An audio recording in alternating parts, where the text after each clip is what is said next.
오늘 이 영상을 보시는 여러분 중에 혹시 최근에 은행에 큰 돈을 입금하신 분 계시나요? 500만 원? 1000만 원?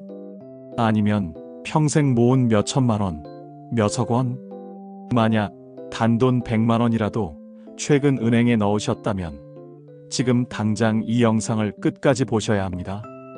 왜냐하면 여러분이 모르는 사이에 이미 국세청의 AI 감시망에 들어가 있을 수 있거든요. 그리고 이 감시망에 걸리면 세금 폭탄은 물론 억울한 세무조사까지 받게 될 수 있습니다. 안녕하세요 여러분. 20년간 세무 업무를 해온 박진수 세무사입니다. 저는 그중 10년은 국세청 조사관으로 나머지 10년은 세무사로 일했습니다. 국세청이 어떻게 생각하고 어떻게 움직이며 무엇을 의심하고 추적하는지 속속들이 알고 있습니다.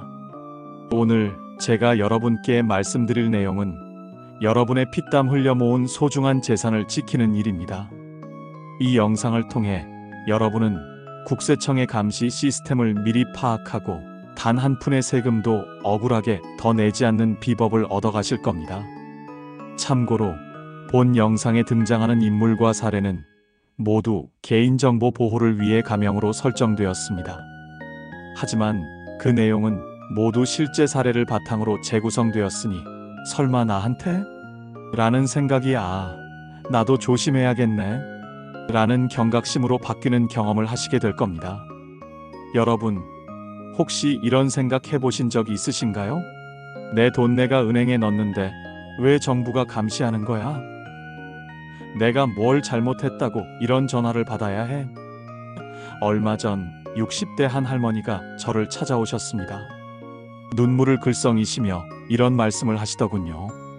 세무사님, 저는 정말 잘못한 게 없는데 왜 이런 일이 생기는 걸까요? 할머니의 이야기를 들어보니 이랬습니다. 돌아가신 남편분이 남겨주신 유산 7천만 원을 전기 예금에 넣으려고 은행에 갔는데 입금하고 나서 며칠 후에 국세청에서 전화가 온 겁니다. 이 돈이 어디서 온 돈인지 설명해 주세요. 할머니는 그 전화를 받고 나서 밤잠을 못 이루셨다고 합니다. 내가 뭘 잘못했나? 세금을 더 내야 하나? 벌금을 물어야 하나? 이런 생각에 잠도 못 자고 밥도 못 드시고 정말 안타까웠습니다. 여러분, 이게 지금 2025년 대한민국의 현실입니다. 내 돈을 내 통장에 넣는 것조차 자유롭지 못한 세상이 되었어요. 그런데 더 무서운 건 이런 일이 이 할머니만의 일이 아니라는 겁니다. 요즘 40대, 50대, 60대 이상 어르신들이 가장 많이 당하는 일이에요. 국세청은 이미 이런 첨단 시스템을 만들어 놨습니다. 누군가 큰 돈을 입금하면 자동으로 보고가 되고 그 돈의 출처를 AI가 추적하기 시작해요. 여러분이 생각하시는 것보다 훨씬 더 꼼꼼하고 정확하게 감시하고 있습니다. 그런데 여기서 중요한 건 뭘까요? 여러분이 이런 상황을 미리 알고 준비만 하면 전혀 무서워할 필요가 없다는 겁니다. 오히려 당당하게 내 돈 맞다. 여기서 나온 돈이다. 라고 말할 수 있어요. 제가 이 영상에서 여러분께 알려드릴 내용들을 다 듣고 나시면 앞으로는 절대 이런 일로 고생하지 않으실 겁니다. 국세청 전화가 와도 당황하지 않고 대처할 수 있고 애초에 이런 상황이 생기지 않도록 미리 예방하는 방법도 알게 되실 거예요. 하지만 여기서 한 가지 더 충격적인 얘기가 있습니다. 여러분이 지금까지 생각하고 계신 것과 달리 큰 돈만 감시하는 게 아니에요. 작은 돈이라도 자주 입금하거나 이상한 패턴을 보이면 그것도 다 감시 대상이 됩니다. 그리고 가장 충격적인 사실 하나 더 말씀드리면 여러분이 현금을 좋아하고 현금으로 거래하는 것 자체가 이미 의심받는 이유가 될 수 있어요. 이게 무슨 말인지, 어떤 상황에서 어떻게 감시받게 되는지, 그리고 어떻게 대비해야 하는지 차근차근 설명해 드릴게요. 지금 구독 버튼과 좋아요 버튼을 눌러주시고 끝까지 들어보세요. 여러분의 소중한 재산을 지키는데 반드시 도움이 될 거예요. 특히 주변 지인, 친구분들에게도 이 영상을 공유해 주세요. 요즘 우리 부모님 세대가 가장 많이 당하는 일이거든요. 자, 이제 본격적으로 얘기해 볼게요. 여러분이 은행에 돈을 입금할 때마다 어떤 일이 벌어지는지 정확히 알려드리겠습니다. 국세청은 크게 두 가지 보고 시스템과 강력한 AI 분석을 통해 여러분의 돈을 감시하고 있습니다. 먼저 CTR이라는 게 있어요.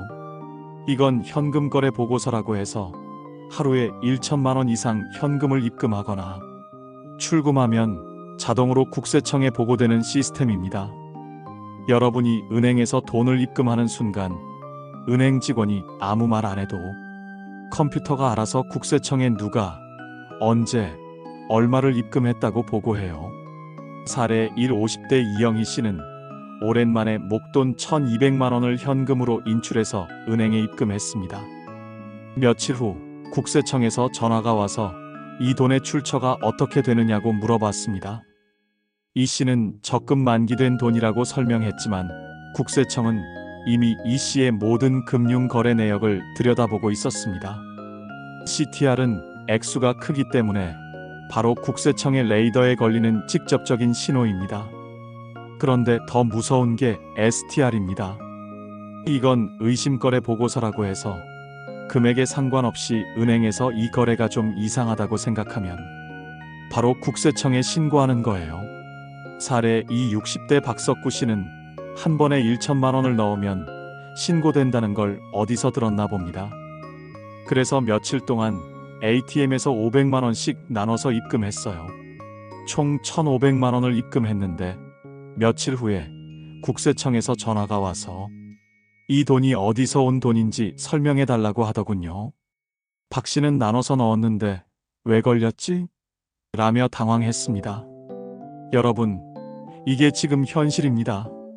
내가 ATM에서 입금하는 것조차 누군가 지켜보고 있어요. 그것도 사람이 아니라 AI가 24시간 감시하고 분석하고 있습니다. 이 시스템이 얼마나 정교한지 아세요? 인공지능이 여러분의 모든 금융거래 패턴을 분석해요. 평소에 월급 200만 원 받던 사람이 갑자기 1천만 원을 입금하면 바로 경보가 울려요. 평소에 거래가 없던 사람이 갑자기 큰 돈을 자주 입금해도 의심받아요. 더 섬세한 부분을 말씀드리면 여러분이 여러 은행을 돌아다니면서 돈을 나눠 입금해도 다 연결되어 있어요. 어은행에서 300만 원, B은행에서 400만 원, C은행에서 300만 원. 이렇게 입금해도 하루 총 1천만 원이 되면 자동으로 보고돼요. 그리고 이런 것도 의심받아요. 여러분이 자녀 명의 통장에 돈을 넣거나 남편 명의 통장에 아내가 돈을 넣거나 이런 것들도 다 패턴으로 분석해서 이상하다고 판단하면 신고합니다. 진짜 충격적인 건 이거예요. 요즘 젊은 사람들은 다 카드 쓰고 계좌 이체하는데 40대 이상 어르신들만 현금을 고집하니까 왜 이 사람은 현금만 쓸까? 뭔가 숨기는 게 있나? 라고 생각하는 거예요. 현금 거래 자체가 의심의 눈초리를 받을 수 있다는 겁니다. 여러분, 이런 얘기 들으시면서 어떤 생각이 드시나요? 그럼 우리는 어떻게 해야 하나? 이런 생각 드시죠? 걱정하지 마세요. 이 시스템을 이해하고 미리 준비하면 전혀 문제 없어요.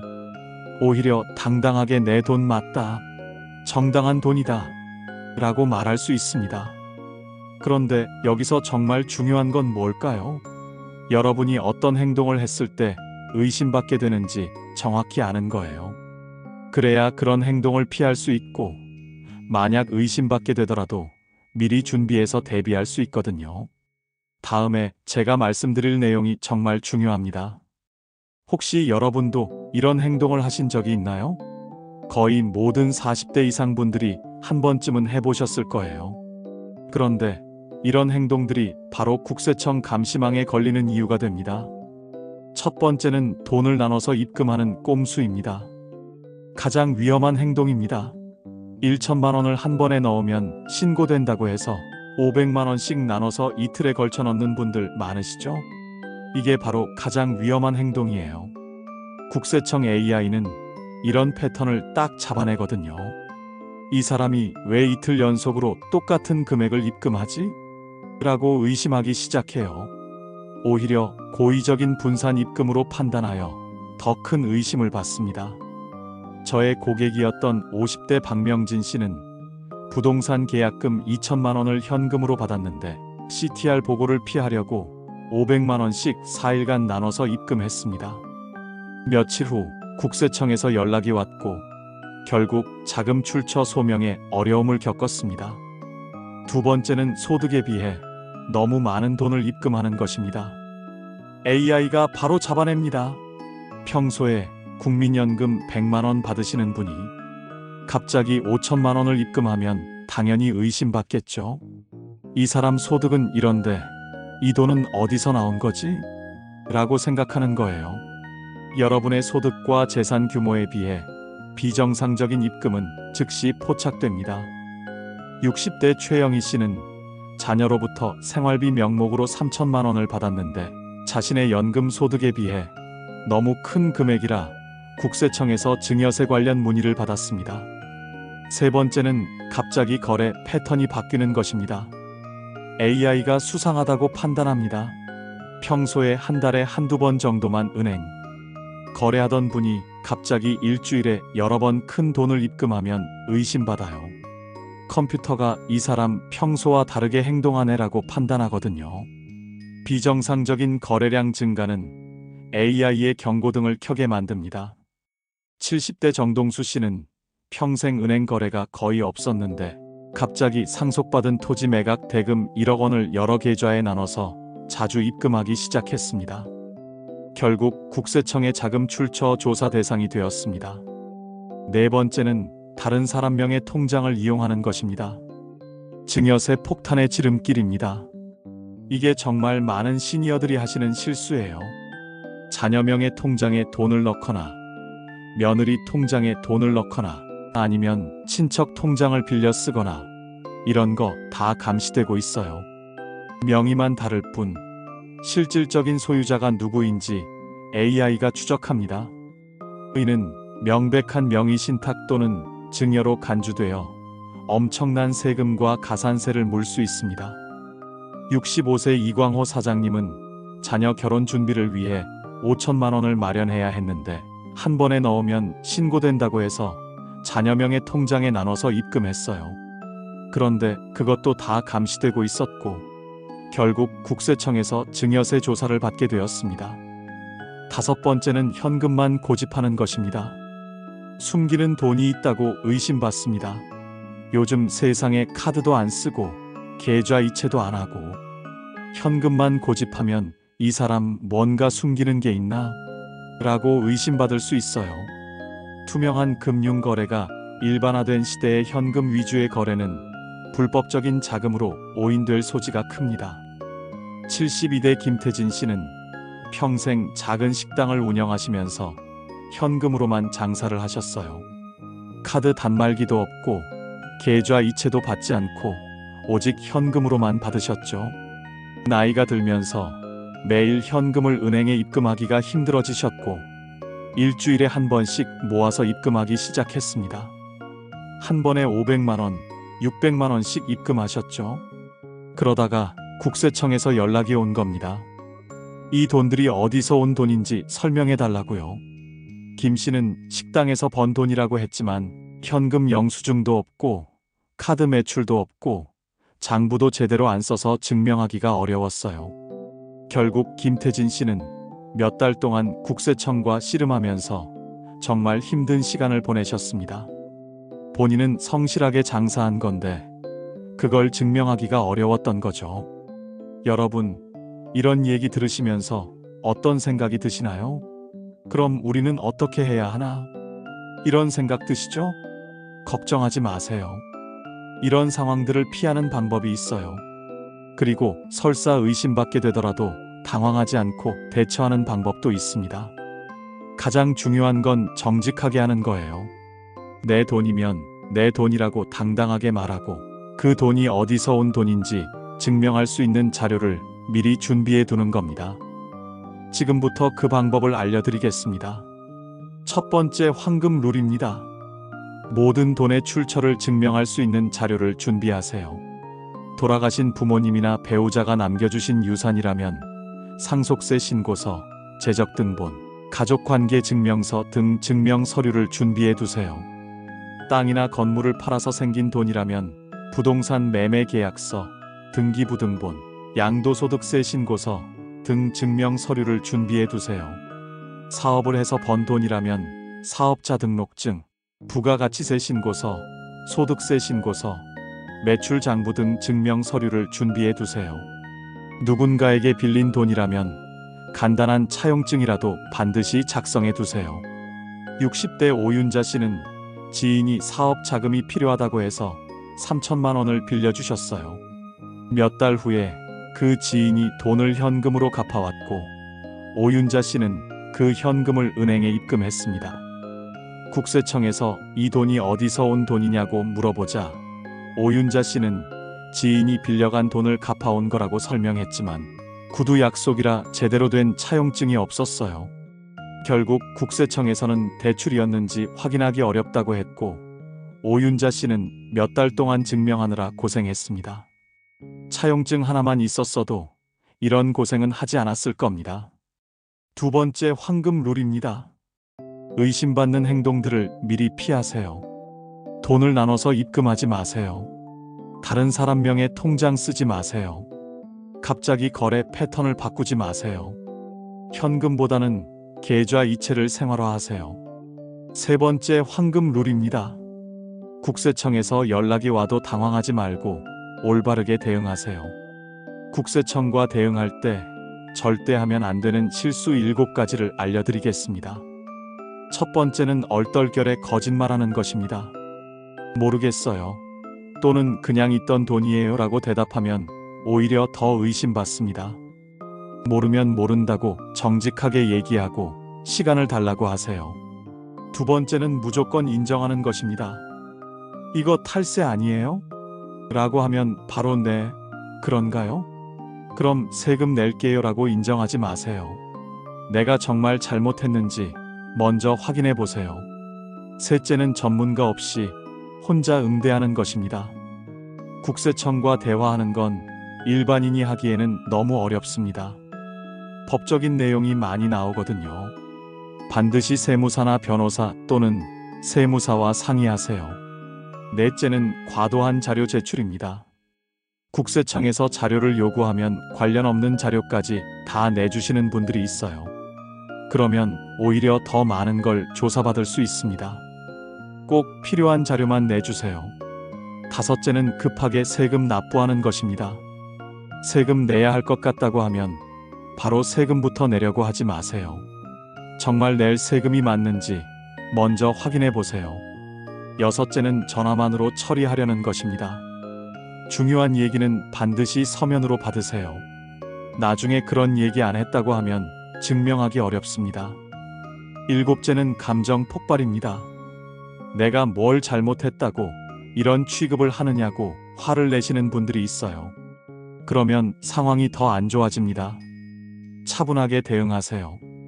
여러분, 지금까지 무서운 얘기만 했는데 이제 희망적인 얘기를 해드릴게요. 국세청에서 연락이 와서 당황하고 고생하기보다는 처음부터 이런 일이 생기지 않도록 미리 준비해 두는 게 훨씬 좋습니다. 제가 20년 동안 경험하면서 정리한 세금 폭탄 완벽 예방 7가지 황금 습관을 말씀드릴게요. 이것들만 실천하셔도 앞으로는 세무조사 걱정 없이 편안하게 지내실 수 있습니다. 첫 번째 습관은 국세상담센터 126번을 적극 활용하세요. 큰 돈을 입금하기 전에 미리 전화해서 이런 돈을 입금하려고 하는데 문제 없나요? 라고 물어보세요. 무료로 상담해주고 필요하면 어떤 서류를 준비해야 하는지도 알려줍니다. 두 번째 습관은 고액 입금할 때는 은행에 미리 설명하세요. 1천만 원 이상 입금할 때는 은행 직원에게 이 돈은 어디서 온 돈입니다 라고 미리 설명하세요. 그러면 은행에서도 국세청에 보고할 때 그 내용을 같이 적어줘서 나중에 의심을 줄일 수 있습니다. 세 번째 습관은 거래 기록 일지를 만드세요. 가장 중요한 증거 자료입니다. 큰 돈이 들어오거나 나갈 때마다 간단하게라도 메모해 두세요. 몇 월 며칠 누구한테서 뭐 때문에 얼마를 받았다 이런 식으로요. 나중에 국세청에서 물어보면 바로 답할 수 있고 가장 강력한 증거 자료가 됩니다. 사람은 시간이 지나면 기억이 희미해지거든요. 1년 전에 받은 돈이 어디서 온 돈인지 정확히 기억하기 어렵습니다.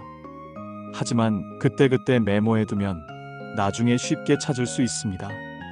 네 번째 습관은 계좌 이체를 사용하고 메모를 남기세요. 투명한 거래의 기본으로 현금보다는 계좌 이체를 사용하고 이체할 때 메모 안에 간단하게라도 뭐 때문에 보내는 돈인지 적어두세요. 예를 들어 딸 생활비, 친구 빌려준 돈 상환 이런 식으로요. 이것만으로도 나중에 큰 도움이 됩니다.